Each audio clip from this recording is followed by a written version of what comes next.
Buenas tardes, hermanos. Buenas noches acá en Suiza. Buenos días para los que están en Latinoamérica.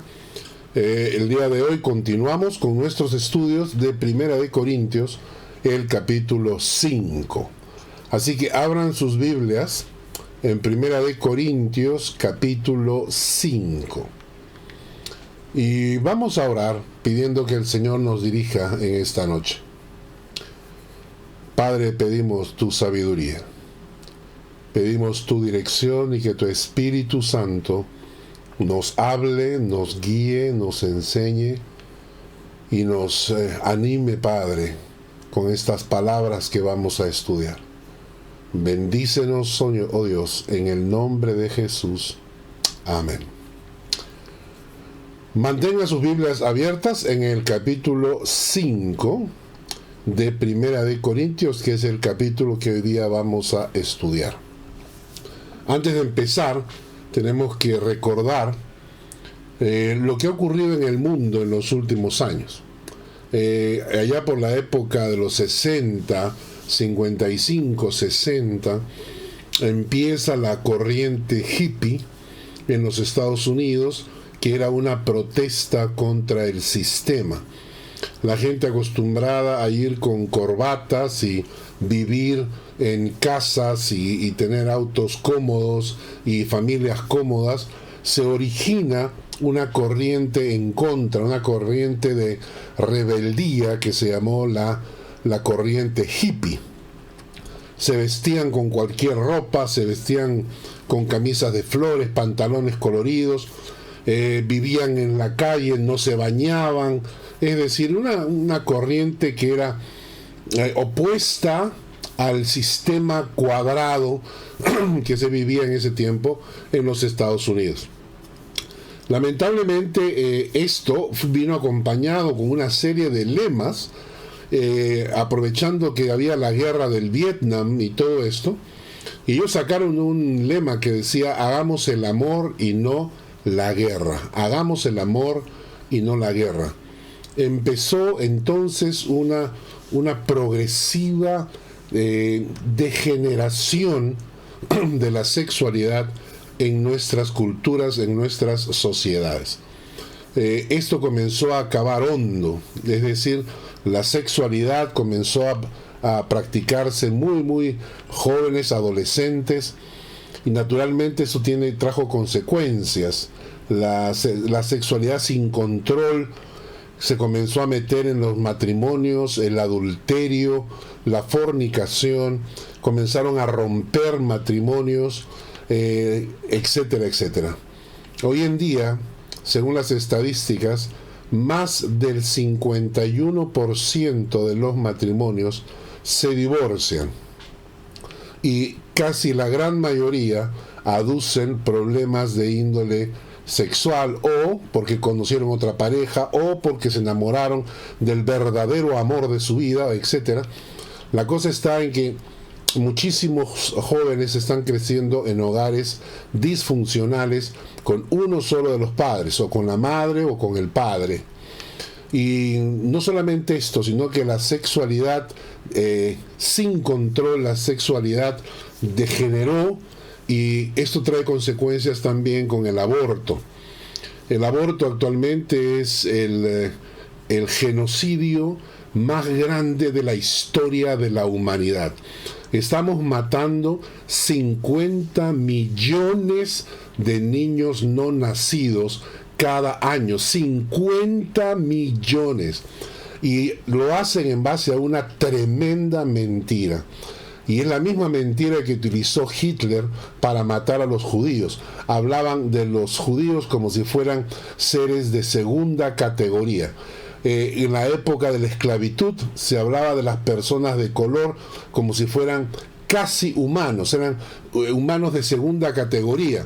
Se consideraban a las personas de color como un punto intermedio entre el ser humano, el blanco, y el animal, ¿no? Entonces en el medio había una cosa parecida, una subhumanidad, que fue la mentalidad que se usó para la esclavitud. Y la misma mentalidad fue la que utilizó Hitler para propagar que los judíos eran una subcategoría y que por lo tanto matar a un judío no era matar a un ser humano. Es la misma filosofía que están utilizando las abortistas para defender el asesinato de un niño porque aún no ha nacido. Lo consideran subhumano, ya no le llaman niño, le llaman un cúmulo de células, pero esas células tienen corazón, esas células tienen manos, tienen pies, viven, tienen un DNA diferente al de la madre, por lo tanto es un ser humano independiente de la madre. Lamentablemente, la sexualidad ha ido degenerando progresivamente y ha ido destruyendo y está destruyendo cada vez más nuestra sociedad. ¿Por qué hablo de este tema? Porque en el capítulo 5 de Corintios vamos a darnos cuenta que la degeneración humana en el área de la sexualidad no es de ahora, sino que empezó desde mucho antes. Acompaña al ser humano. En todas las generaciones acompaña al ser humano. La degeneración acompaña al ser humano. Y ha sido la palabra de Dios la que ha ido deteniendo este avance de la maldad. Lamentablemente, hoy en día, en nuestro tiempo, hoy en día, se ha hablado tanto en contra de la iglesia, de la fe, de la Biblia, para poner a la Biblia en descrédito, para que todas estas personas ya no tengan nada que les impida vivir su degeneración sexual, ¿no? El capítulo 5 de Corintios nos habla de 3 pecados que suman y hacen un engranaje, ¿no? El primer pecado que se menciona en el capítulo 5 es la fornicación. El segundo pecado que es implícito es el adulterio. Y el tercer pecado que se menciona en este capítulo es la permisividad o la tolerancia de estos pecados al interior de la iglesia. Tolerar el pecado es pecado también, ¿no? Pero antes de eso, para entender este capítulo 5 de Corintios, va a ser muy bueno que entendamos algunos aspectos iniciales, ¿no? La primera pregunta es, ¿cómo ve Dios el pecado de los hombres? Esta es una pregunta muy importante. ¿Cómo ve Dios el pecado de los hombres? Porque nosotros, los seres humanos, que somos los que pecamos y los que caemos, ¿no? Hemos creado un concepto de que nuestros pecados son pequeñas equivocaciones, somos pequeños errores cometidos por seres humanos imperfectos. O sea, nuestra manera de ver el pecado es una manera de disculparnos a nosotros mismos, ¿no? Entonces, cuando hablamos del pecado, inmediatamente la gente va a reaccionar, bueno, son pequeñas equivocaciones, son errores, me resbalé, me equivoqué, porque al fin y al cabo todos somos humanos y todos nos equivocamos y tenemos errores. Entonces, esa perspectiva, esa forma de ver el pecado en nuestras vidas, para disculparnos, para que nuestra conciencia no se sienta tan sucia, ¿no? Pero lo que hay que entender es que así como hay leyes físicas que gobiernan este mundo, así hay leyes espirituales que gobiernan el alma y el corazón de los hombres. Voy a repetir esto. Dios creó al hombre. Dios creó al hombre. Y como conoce al hombre y conoce el comportamiento del hombre, entonces establece una serie de leyes espirituales que emanan de su santidad. Repito, leyes espirituales que emanan de su santidad con el fin de proteger a su creación de sí misma. Protegernos a nosotros de nosotros mismos. Esas leyes espirituales que Dios da. Como Dios conoce este universo, ya que Él mismo lo creó, entonces se preocupó desde un inicio en mostrarnos la necesidad de guardar ciertas leyes espirituales como norma de supervivencia social. Como norma de supervivencia social, emocional y espiritual. Voy a repetir esta frase.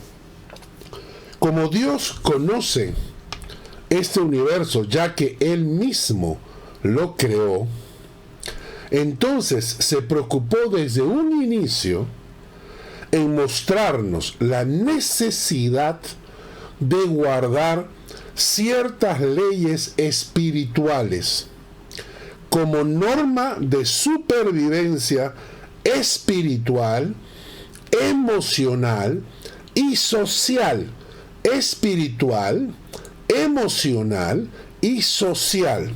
Romper estas leyes atenta contra nosotros mismos, contra los demás y contra el mundo en el que vivimos. Estas leyes dadas por Dios. Voy a mencionarles un cuadro que hace tiempo lo mostré. Los 10 mandamientos que fueron dados a Moisés en el capítulo 20 de Éxodo. Capítulo 20 de Éxodo nos enseña que Dios marca, por ejemplo, en un inicio nos dice, mira, yo voy a darles unas leyes básicas. La Biblia está llena de enseñanza bíblica, mandamientos, ordenanzas, que bien hacemos en obedecer. ¿Por qué? Porque cuando yo obedezco estas normas de Dios, no es que Dios se va a beneficiar. Lo repito, el hecho de que yo no mienta no hace que Dios sea más poderoso, o que Dios sea más feliz, o que Dios sea más santo, o que Dios consiga algún mayor beneficio. El hecho de que yo no mienta me beneficia a mí, no a Dios. Dios no deja de ser poderoso, Dios no deja de ser sabio. Cuando yo guardo las normas de Dios, en realidad el que se está beneficiando soy yo mismo. No es Dios el que gana algo, soy yo el que gana. Y en este caso Dios estableció estos 10 mandamientos. Básicamente, estoy refiriéndome a los 10 mandamientos de Moisés, como está escrito en la Biblia. Y los 10 mandamientos están divididos en 2 grupos. Los primeros 4 tienen que ver con nuestra relación con Dios. Es decir, no tendrás dioses ajenos delante de mí, no adorarás imágenes, porque son un insulto contra Dios. El pueblo hebreo en algún momento insultó a Dios haciéndose un becerro de oro. Y yo decía, qué manera de insultar a Dios, decir que Dios es un becerro. Y si hubiéramos agarrado a Dios y le hubiéramos hecho la imagen de un lagarto o de un koala, hubiéramos agarrado a Dios y le hubiéramos hecho la imagen de un gusano, ¿no es un insulto? Igualito, un becerro es un animal igual. Por eso, no te harás imágenes ni de Dios, ni de nada de lo que está en el cielo, ni está abajo de la tierra, dice el Señor. No te harás imágenes porque son un insulto contra Dios, ¿no? Entonces, no tendrás dioses ajenos delante de mí, no adorarás imágenes, no tomarás el nombre de Dios en vano, no vas a utilizar el nombre de Dios por gusto, no vas a decir Dios me ha hablado cuando no te ha hablado.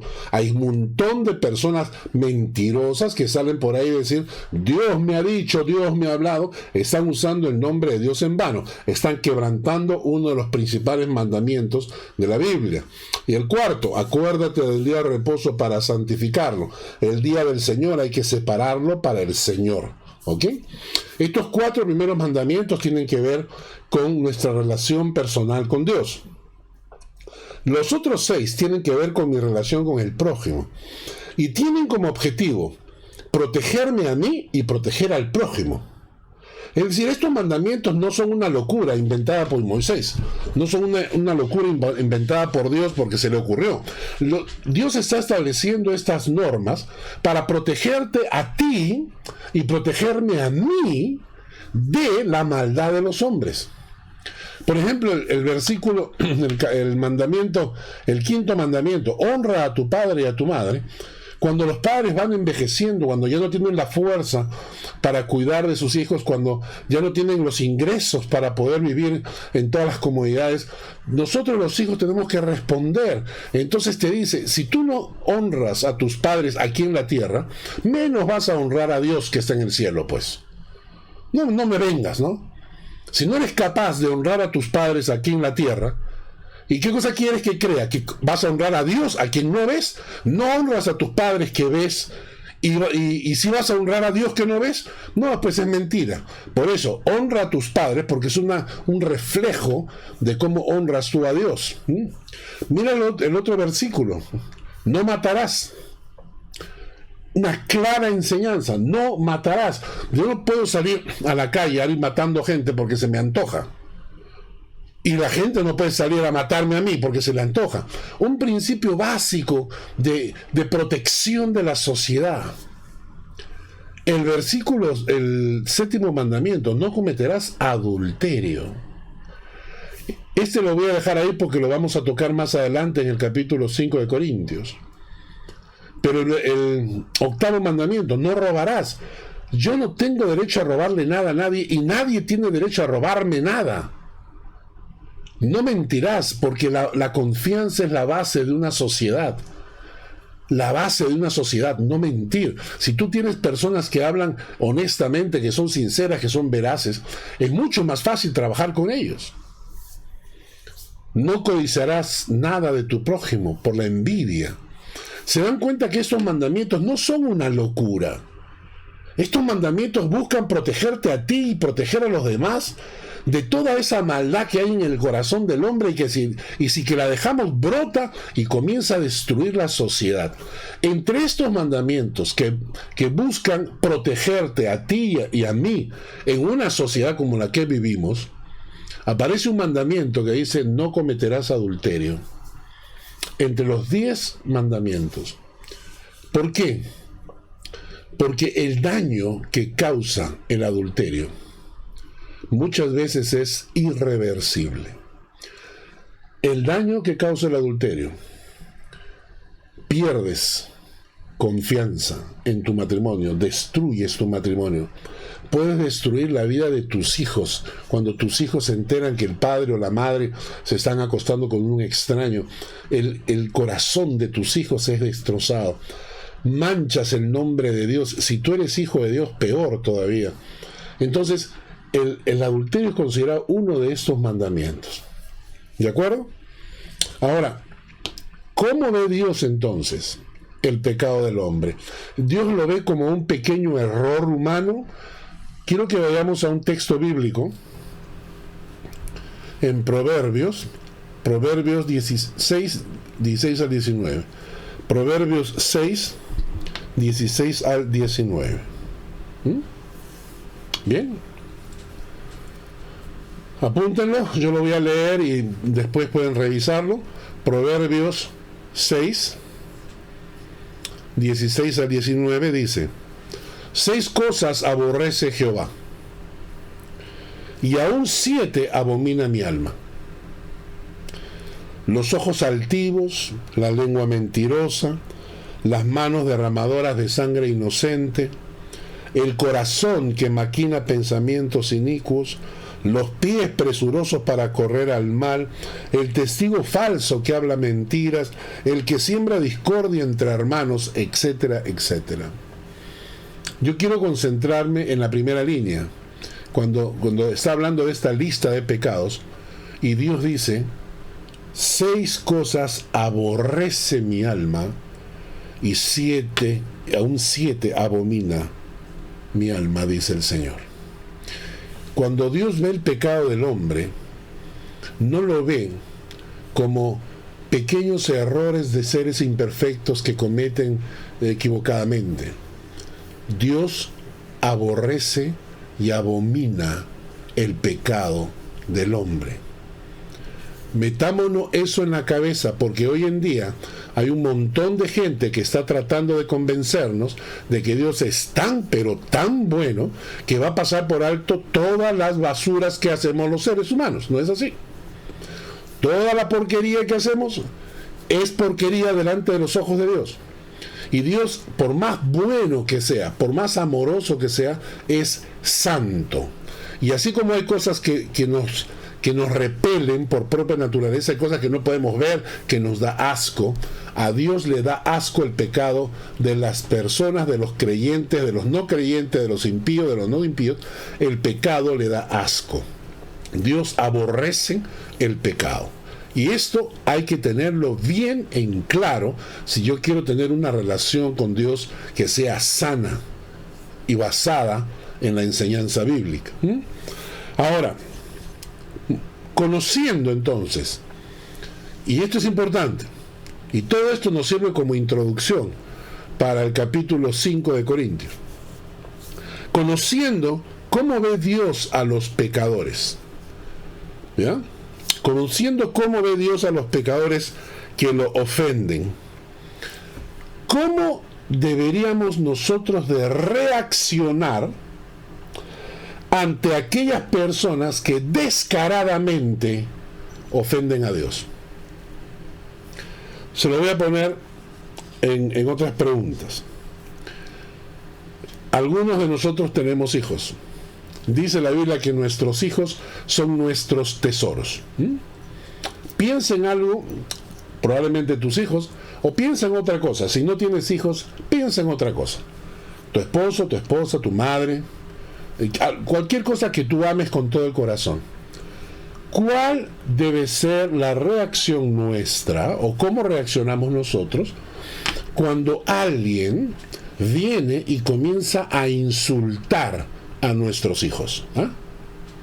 ¿Cómo reaccionas? Te pones muy empático y dices, no, pues pobrecito. Bueno, tienes razón, quizás. Yo no. Si tú vienes a hablar conmigo de un error de mis hijos, me lo tienes que decir con mucho cuidado.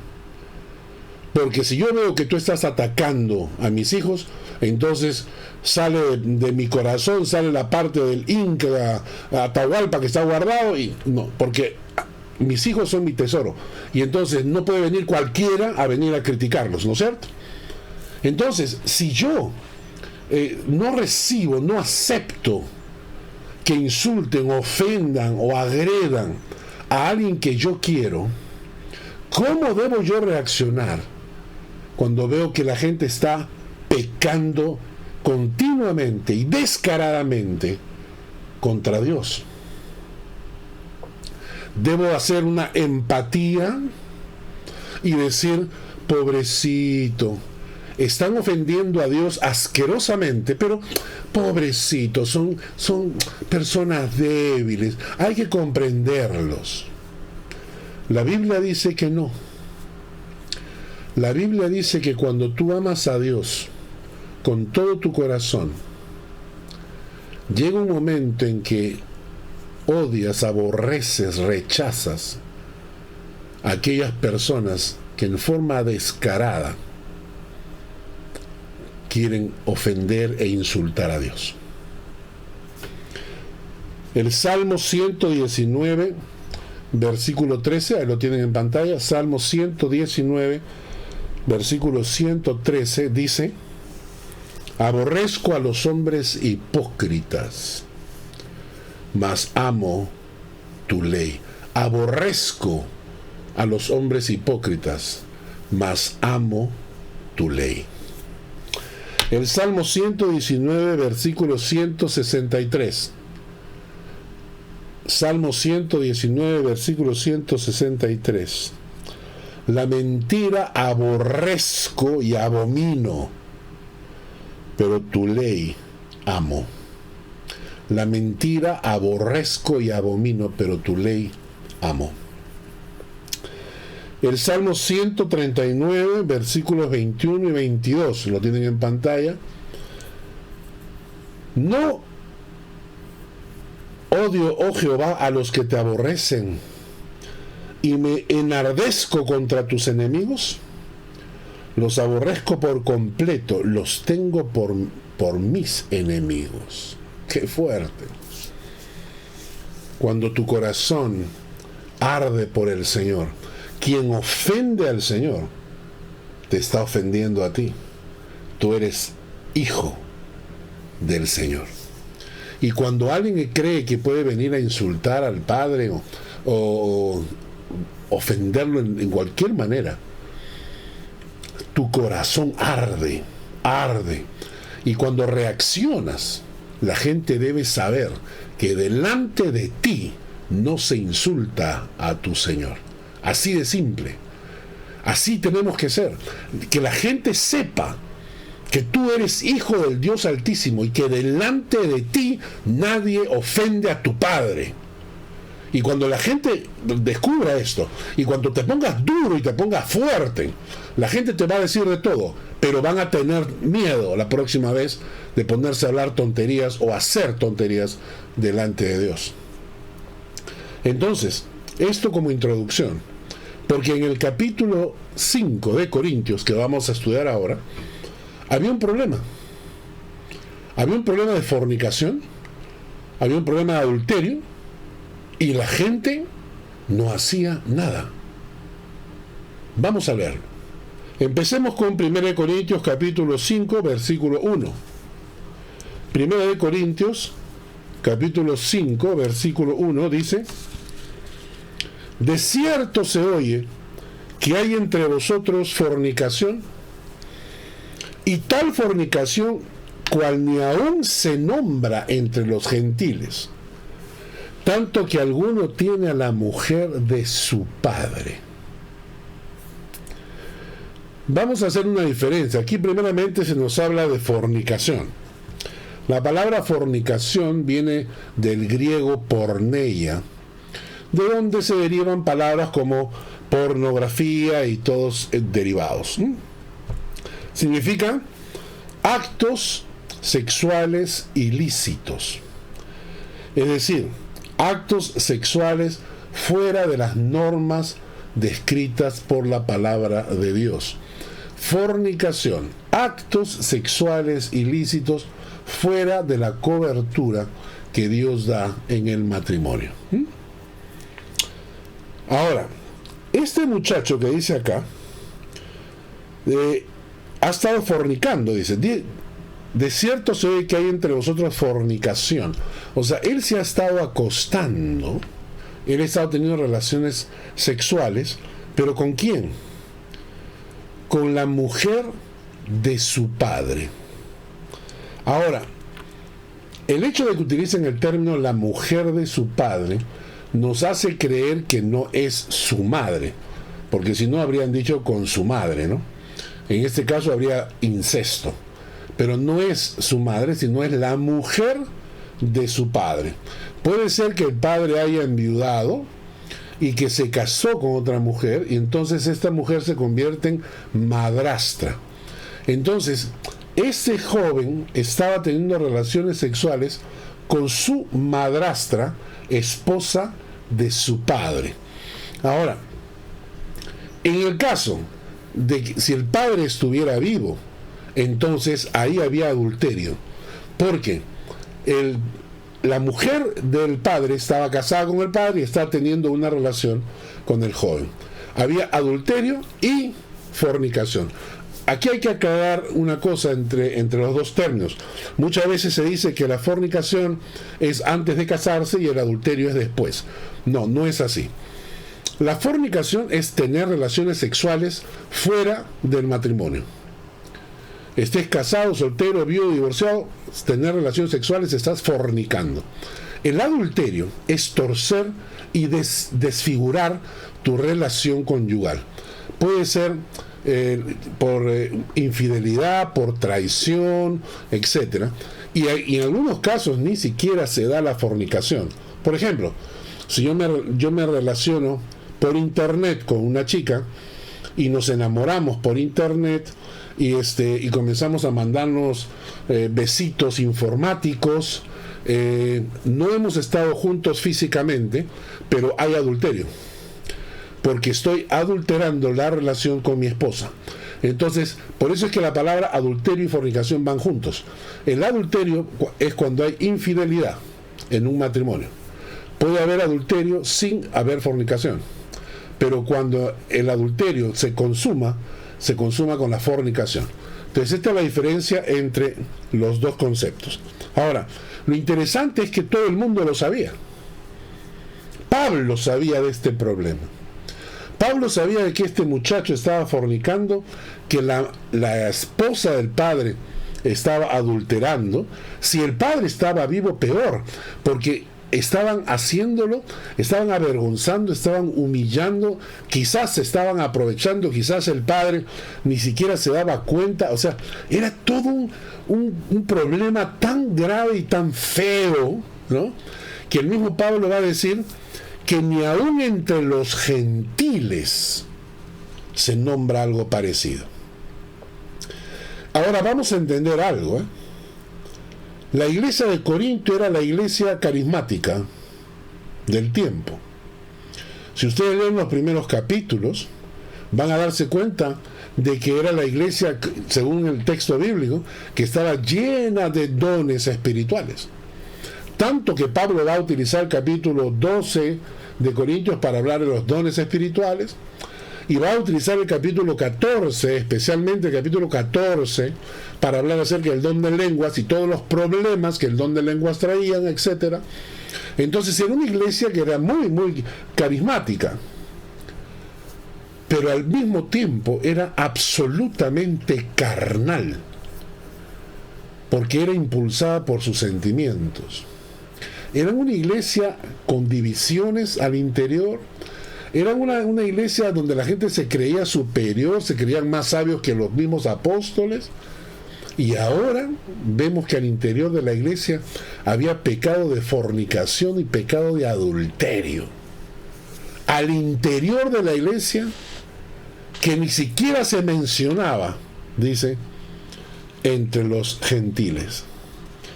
Y esto refleja el proceso degenerativo en que podemos encontrarnos gradualmente los seres humanos, ¿no? La sexualidad, para todos los que estamos casados, sabemos que la sexualidad hasta cierto punto es repetitiva. Y entonces uno tiene que ingeniar algunas actividades o algunas formas para darle cierto tipo de matiz o cierto tipo de energía a la sexualidad después de un año de tiempo de estar casados, ¿no? Pero básicamente al final la sexualidad es básicamente repetitiva, ¿no? Esto lo sabemos los que estamos casados. Entonces, ¿qué ocurre? Si tu mente no está centrada en el Señor, vas a comenzar a intentar nuevas formas, maneras, vas a tratar de investigar nuevas cosas que muchas veces son degenerativas con el fin de satisfacer tu sexualidad. Y ahora aparece la zoofilia, la necrofilia, la pedofilia, el poliamor, el triamor, el biamor, es decir, todas estas cosas. Y escúchenme, estimados oyentes, todo esto no es progresivo, es decir, no es que estamos en una etapa avanzando, que estamos progresando, que estamos alcanzando. No, estamos degenerando, estamos retrocediendo. Y en lo que había pasado en Corintio era de que ya había un pecado que se había metido en la iglesia que ni siquiera entre los gentiles se mencionaba. Ahora, ¿cuál es el problema mayor de la iglesia de Corintio? Que este personaje que estaba viviendo en este pecado no le habían llamado la atención. Es más, vamos a leer 1 de Corintios capítulo 5 versículo 2. 1 de Corintios 5, 2. Y vosotros estáis envanecidos. ¿No debierais más bien haberos lamentado para que fuese quitado de en medio de vosotros el que cometió tal acción? Ahora, esto es gravísimo. Dice el texto, y vosotros estáis envanecidos. ¿No deberíais más bien haberos lamentado para que fuese quitado de en medio de vosotros el que cometió tal acción? La palabra envanecidos que aparece acá, del griego, es hacer algo que parezca natural, o hacer que algo sea motivo de orgullo. ¿Eh? ¿Qué cosa? Que la gente de Corintio estaban diciendo que esto era algo natural, que esto era algo normal, y que ellos eran una iglesia tan moderna, ellos eran una iglesia que había alcanzado tales niveles de superación que para ellos esto ya no era pecado, se sentían envanecidos. Ay, Dios. Esto es cuando la tolerancia se escapa, porque en cierta manera la tolerancia es una virtud. La tolerancia es una virtud cuando se trata de discutir con personas, por ejemplo, sobre diferencias políticas. Yo tengo que aprender que hay personas que piensan distinto. Entonces yo debo aprender a tener tolerancia política y pensar que hay otros que tienen otras tendencias políticas que pueden ser muy diferentes a las mías, pero tengo que tener la capacidad de tolerar y de aceptar que hay otros pensamientos, o, por ejemplo, gustos musicales, ¿no? O gustos gastronómicos. Para los que venimos de algunos países donde se come muy picante, otros no se come picante, no tengo por qué insultar al otro porque no come igual que yo, ¿ah? Entonces, en ese sentido sí somos tolerantes, pero Dios no acepta la tolerancia en cuanto al pecado. Políticamente, gustos, colores, comidas, vestidos, todo lo que quieras, pero frente al pecado, Dios no acepta la tolerancia. Por el contrario, nos dice: sed santos porque yo soy santo. Y en este caso, esta gente de la iglesia de Corintio, que se creían demasiado modernos, que se creían que habían avanzado, que estaban envanecidos con el pecado de este inmoral. Envanecidos. Lo he visto en iglesias hoy en día. Hoy en día están saliendo iglesias por ahí que se creen demasiado modernas, y lo que están haciendo es que son demasiado apóstatas. Cuando salen, no, acá en nuestra iglesia aceptamos de todo, ¿no? Nosotros somos de mente abierta, ¿no? Y entonces sale una mujer acá en Basel, que es una pastora, que dice que ella es atea. Ella es atea, pero es pastora. Y los otros dicen: bueno, hay que ser tolerantes, pues hay que aceptar eso, pues, ¿no? Otro por ahí, por ejemplo, ¿no? Una pastora o un pastor que tienen tendencia homosexual o de lesbianas, etcétera. Y las iglesias: no, es que eso es moderno, ¿me entiendes? ¡Wow! Eso es moderno, estar avanzando. Y están envanecidos con toda la porquería, con toda la inmundicia. Y Corintios estaba haciendo lo mismo. Corintios estaba envaneciendo del pecado, estaban creyendo o querían hacerlo aparecer como natural, querían hacerlo aparecer como era, que el motivo de orgullo, que este muchacho estuviera acostándose con su madrastra, que era un pecado que ni aún se mencionaba entre los gentiles. Entonces, en lugar de confrontar al pecado, se estaban callando la boca.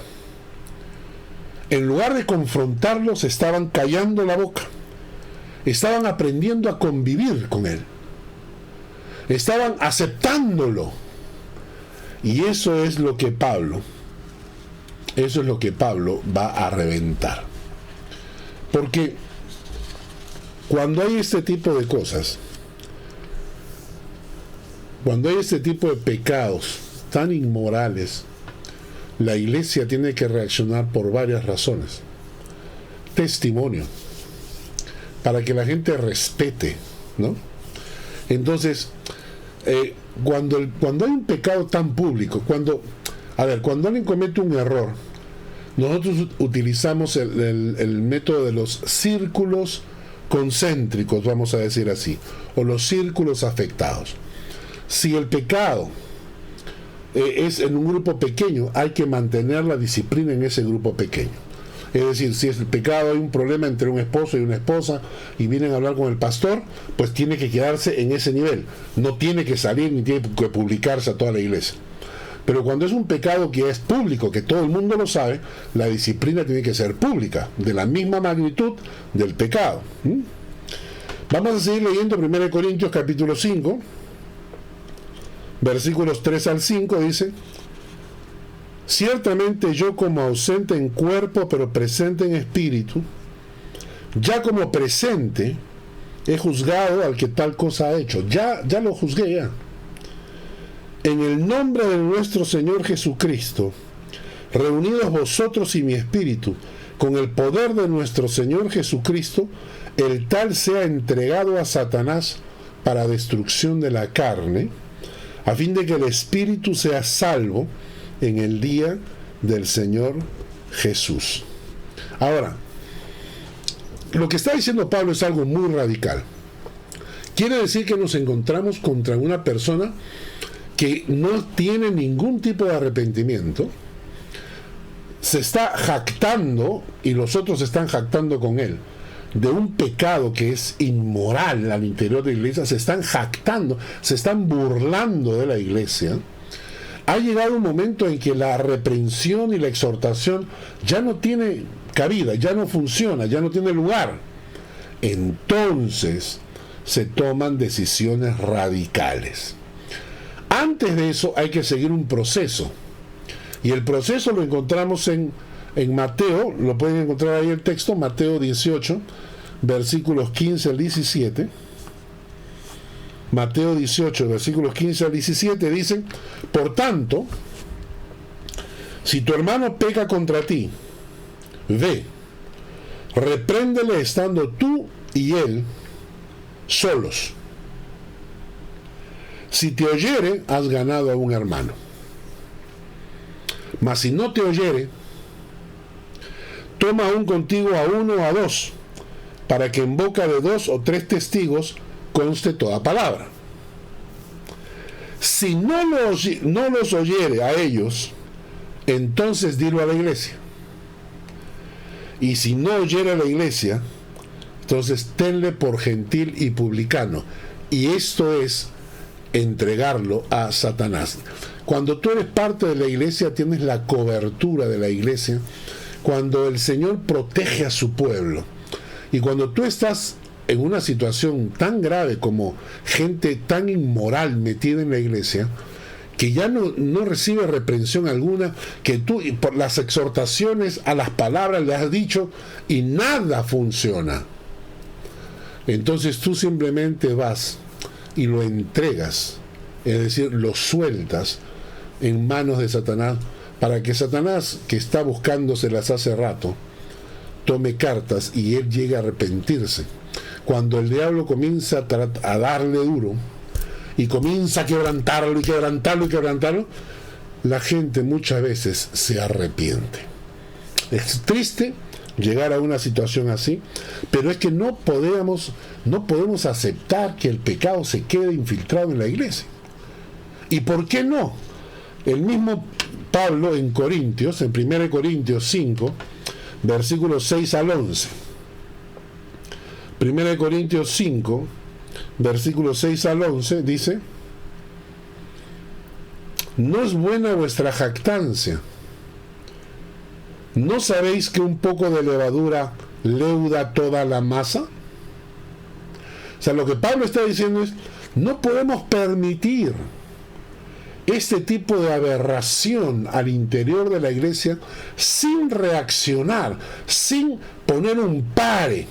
No podemos ser permisivos, debemos tener tolerancia cero con este tipo de pecados inmorales cuando la gente no se quiere arrepentir. ¿Por qué? Porque es como la levadura. Pablo dice: ¿no sabéis que un poco de levadura leuda toda la masa? Porque esa masa, esa levadura, ¿qué cosa es la levadura? La levadura es es como un hongo, ¿ya? Es un hongo que se mete dentro de la masa y que comienza a multiplicarse, a multiplicarse, a multiplicarse. Esto hace que la masa se infle para que el pan salga rico, ¿no? Pero la levadura llega un momento en que ocupa toda la masa. Y lo que Pablo está diciendo es este tipo de pecados, si no se les pone un alto, se convierten en levadura. Porque hay gente en la iglesia que comienza a decir, yo también puedo. Si él lo hace, ¿por qué no lo hago yo? Si a él no le han dicho nada, a mí tampoco me tienen por qué decir nada. Y este pecado se convierte en levadura.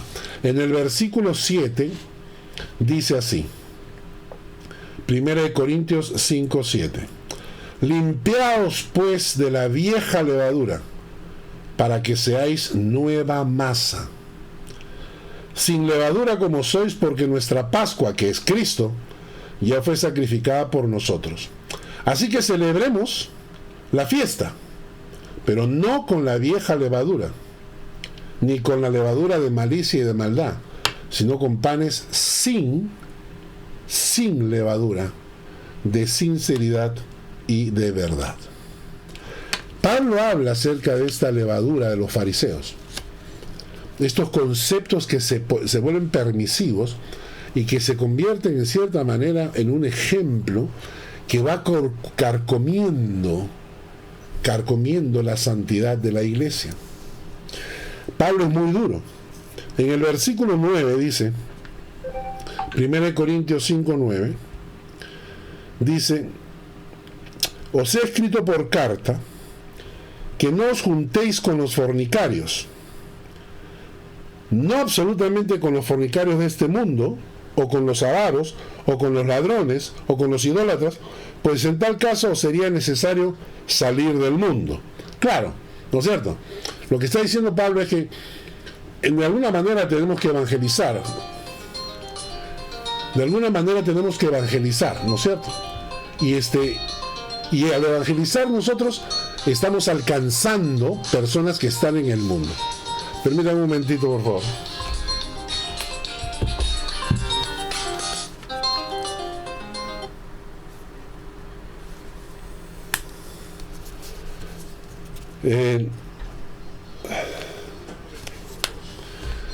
Ahora, entonces, vamos a continuar. Estaba sonando el teléfono. Muy bien. Si nosotros vamos a alcanzar al mundo, si vamos a alcanzar a las personas que no son cristianas, que son del mundo, vamos a encontrarnos con todo tipo de gente. Vamos a encontrarnos con gente que son fornicarios, avaros, ladrones, idólatras. Pero sabemos que no son creyentes, que no son hijos de Dios. Y entonces estamos entendiendo, son pecadores que hay que llevar a Cristo. Son pecadores que hay que llevar a Cristo. Entonces, si yo me relaciono con ellos, y debo relacionarme, porque si no podría relacionarme con ellos, tengo que irme a la luna, pues tengo que mudarme a Marte, ¿no? ¿Por qué? Porque el mundo está lleno de esta gente. Entonces Pablo dice: les he escrito que no os juntéis con los fornicarios, o los avaros, los ladrones, pues en tal caso sería necesario salir del mundo. Esto está claro.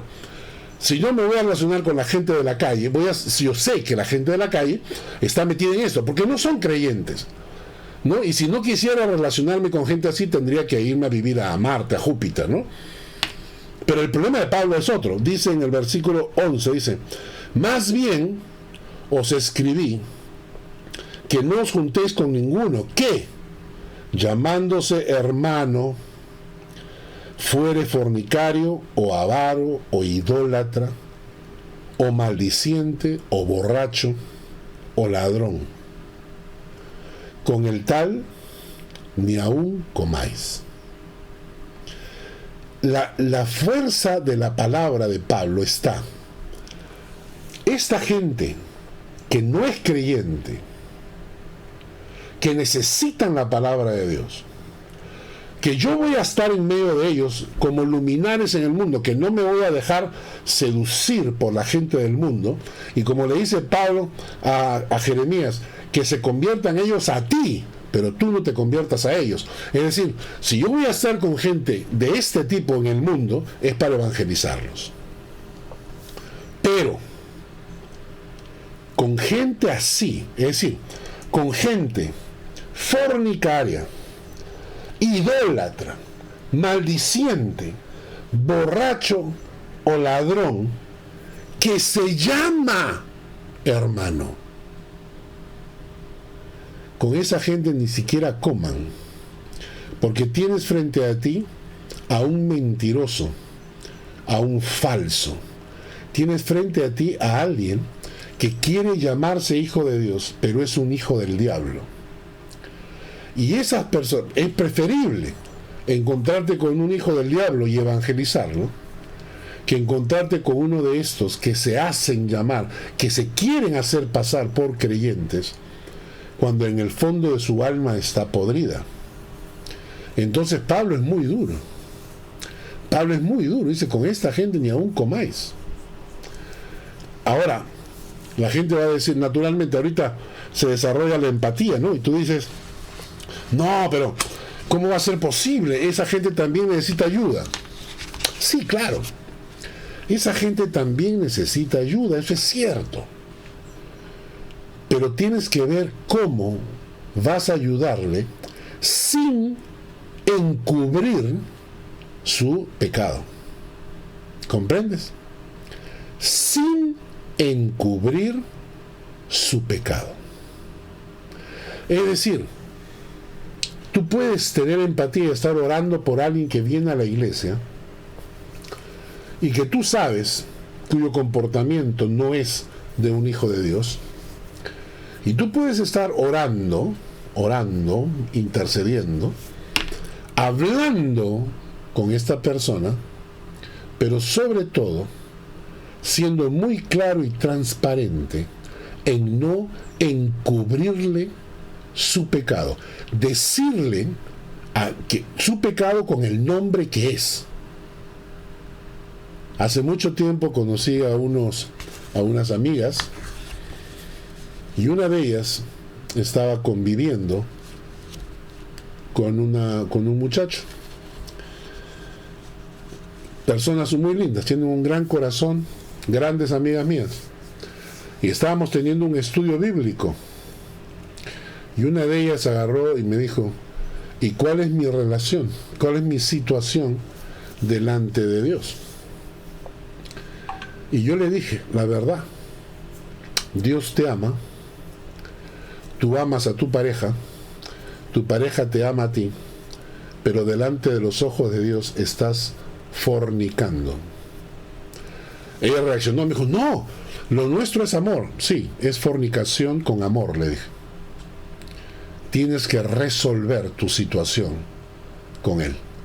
O te casas, o te buscas a alguien para casarte, pero mientras estés en esa situación estás ofendiendo a Dios. Nuestra amistad no se perdió. Le dije lo que tenía que decirle. Y a veces estamos frente a estas situaciones. 1 Corintios, capítulo 5, versículo 12.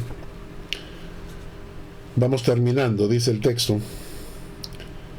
Porque ¿qué razón tendría yo para juzgar a los que están afuera? ¿No juzgáis vosotros a los que están dentro? Porque a los que están fuera, Dios los juzgará. Quitad pues a ese perverso de entre vosotros. Y aquí tenemos que tener cuidado. ¿Cuáles son personas que realmente necesitan ayuda y están dispuestos a recibir ayuda para corregirse? ¿Y qué personas están viviendo en pecado y son gente tóxica? Son gente venenosa que está corrompiendo y siendo levadura de pecado al interior de la iglesia. En 1 Corintios capítulo 5, Pablo habla de 3 cosas.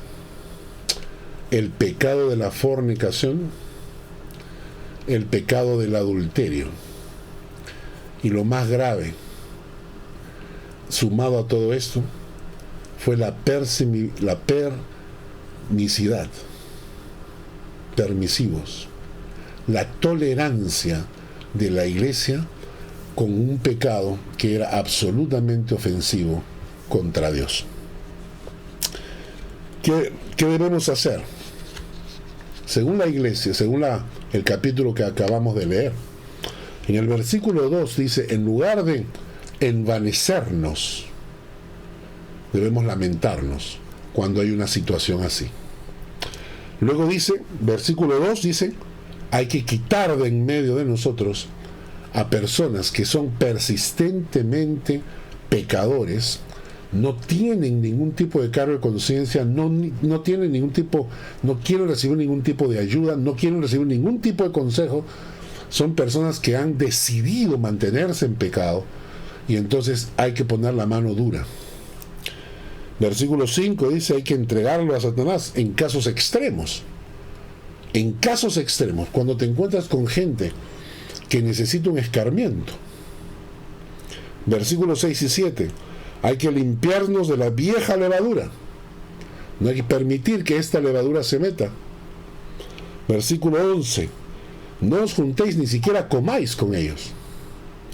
Versículo 13, quitad a ese perverso de entre nosotros. Corintio fue una iglesia, como les mencionaba, llena de dones, llena de bendición de parte de Dios, pero al mismo tiempo era una iglesia que se estaba dejando llevar por el pecado. Divisiones, soberbia, fornicación, adulterio. ¿Cómo es posible esto? Porque una iglesia que se basa en los dones espirituales se olvida que la fe se basa en frutos más que en dones. Y los frutos son la acción del Espíritu Santo en mi corazón. Gálatas capítulo 5, versículos 22 y 23. Mas el fruto, el amor es un solo fruto, mas el fruto del Espíritu es amor. ¿Y cómo se manifiesta el amor? Gozo, paz, paciencia, benignidad, bondad, fe, mansedumbre y templanza. Contra tales cosas no hay ley posible. Hermanos, que Dios les bendiga. Este capítulo ha sido para reflexionar. Sé que algunos de ustedes deben tener algunas preguntas. Escríbanme con toda confianza y les responderé. Vamos a orar para terminar el estudio de hoy. Señor, gracias por este tiempo. Gracias por tu palabra. Gracias por la enseñanza.